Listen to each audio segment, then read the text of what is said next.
Madam ఇక తదుపరి రాశి వృషభ రాశి. వృషభ రాశి వారికి ఏ విధంగా ఉంది జూన్ మాసం చెప్పండి. జూన్ మాసం వృషభ రాశి వాళ్ళకి చాలా బాగుందని చెప్పాను. సెకండ్ లార్డ్ కూడానే ఉన్నారు. సో తప్పక డబ్బు వచ్చే సూచనలు ఎక్కువ కనిపిస్తున్నాయి. అండ్ ఆల్సో సిక్స్త్ లార్డ్ ఏమో 12th ఉన్నారు. సో తప్పక అది కూడా ఒక మంచి సూచనే. కానీ ఈ రాశికి అధిపతి 12 ఉండడం అంటే ఖర్చులు అనేవి కొంచెం ఎక్కువే ఉంటాయి, కానీ శుభ ఖర్చులు ఉంటాయి. ఎందుకంటే 2వ ఇంట్లో జూపిటర్ ఉన్నారు. సో తప్పక వినోదాలు, అలాగే వినోదానికి ఖర్చు పెట్టడం అనేది ఎక్కువ ఉంటుంది ఈ నెల అంతా. అదే ట్రావెలింగ్ అదేది ఉంటుంది, అంటే short term travel.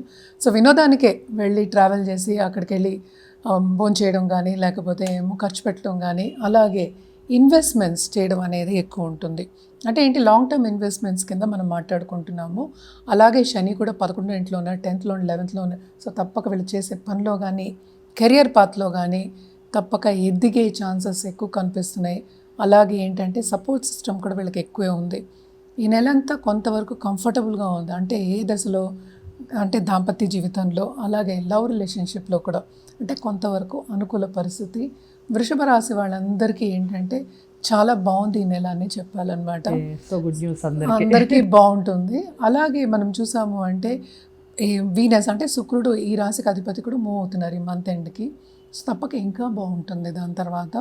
And also Mars move అయిన తర్వాత కూడా ఇంకా బాగుంటుంది. అలాగే మనం చూసాము అంటే ఇక్కడే బుధ ఆదిత్య యోగం అనేది ఒకటి ఏర్పడుతుంది. అంటే సన్ మెర్కురీ ఇందులోనే ఉన్నారు.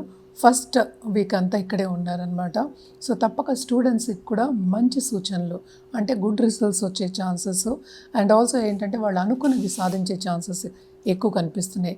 సో వృషభ రాశి వాళ్ళకి ఈవెన్ మెర్కురీ సెకండ్ హౌస్కి వెళ్ళినప్పటికీ కూడా అంటే ఏంటి, మనకి బిజినెస్ పీపుల్కి, అలాగే ఏంటంటే 11th లార్డ్ తోటి సెకండ్ లార్డ్ ఉంటున్నారు.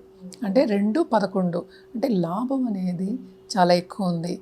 ఏంటి, స్టేటస్ పరంగా వాళ్ళకి ఇంప్రూవ్ అయ్యే ఛాన్సెస్, ఫ్యామిలీ స్టేటస్ ఇంప్రూవ్ అయ్యే ఛాన్సెస్, సేవింగ్స్ ఇంప్రూవ్ అయ్యే ఛాన్సెస్, అలాగే దూపరా ఖర్చులు కాకుండా శుభ ఖర్చులు పెట్టడం, అలాగే ధర్మక్షేత్రాలు సందర్శించుకోవడం, వాటికి విరాళాలు ఇవ్వడం అనేది మనకి కనిపిస్తుందన్నమాట. సో బేసిక్గా ఇదేంటంటే గుడ్ మంత్ ఫార్ వృషభరాశి అని చెప్పుకోవాలన్నమాట. సో బాగుంటుందని చెప్పుకోవాలి. అలాగే మనం చూసాము అంటే 7th మనకి మార్స్ కిందకి మూవ్ అయినప్పటికీను సన్ కూడా మూవ్ అవుతున్నారు సెకండ్ హౌస్కి. సో 4th లార్డ్ కూడా. సో ఆ కాంబినేషనే పెద్ద రాజయోగం. సో తప్పక కెరియర్ పాత్లో వాళ్ళకి మార్పు అనేది ఉంటుంది, ప్రమోషన్ అనేది సూచనలు కనిపిస్తాయి నెల అంతాను.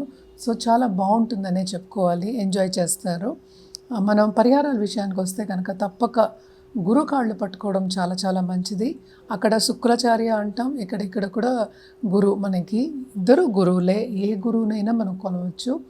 అది కాకుండాను శనికి తప్పక శనివారం ప్రదక్షిణ చేయడం అనేది చాలా చాలా మంచిదన్నమాట. 10th రాహు ఉన్నాడు కనుక తప్పక ఫారిన్లో సెటిల్ అయ్యి, ఫారిన్లో అంటే కెరియర్ పాత్ని పెంచుకున్న వాళ్ళు కానీ, కొత్తగా నిరుద్యోగులు అక్కడికి వెళ్ళి మనం సెటిల్ అవ్వాలి, ఉద్యోగం రావాలి అనుకున్న వాళ్ళందరికీ శుభ సూచనలే. సో ఈ పరిహారాలని చేసుకుంటే వీళ్ళకి ఇంకా బాగుంటుంది.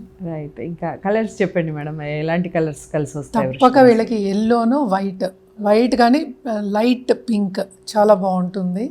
సో కాంబినేషన్ చాలా ఎల్లో పింక్ చాలా బాగుంటుంది. అండ్ ఆల్సో వీళ్ళకి అసలే శుభమే కదా.